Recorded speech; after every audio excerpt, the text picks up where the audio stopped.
மயிலாடுதுறை நகரில் சாலையில் சுற்றித் திரிந்த மாடுகளை பிடித்து கோசோலைக்கு கொண்டு சென்ற நகராட்சி ஊழியர்கள் உரிமையாளர்களுக்கு அபராதம் விதித்து நடவடிக்கை மேற்கொண்டனர். மயிலாடுதுறை நகராட்சிக்கு உட்பட்ட பகுதியில் சாலைகளில் மாடுகள் சுற்றித் திரிவதால் பொதுமக்கள் மற்றும் வாகன ஓட்டிகள் மிகுந்த சிரமப்படுவதாக நகராட்சி நிர்வாகத்திற்கு புகார் தெரிவித்திருந்தனர். இதனிடையே மாவட்ட ஆட்சியர் மகாபாரதி உத்தரவின் பேரில் நகராட்சி ஆணையர் சங்கர் ஆணைக்கிணங்க மயிலாடுதுறை நகரில் விசித்ராயர் தெரு, பட்டமங்கல தெரு, காவேரி துலாக்கட்டம் உள்ளிட்ட முக்கிய பகுதிகளில் சாலைகளில் சுற்றித் திரிந்த மாடுகளை நகராட்சி அதிகாரிகள் துப்புரவு பணியாளர்கள் மூலம் பிடிக்கும் பணியில் ஈடுபட்டனர்.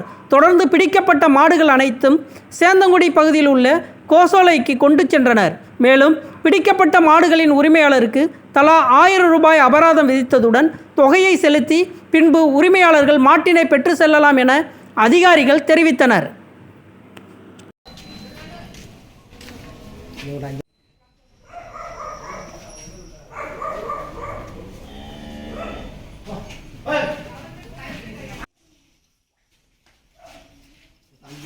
you.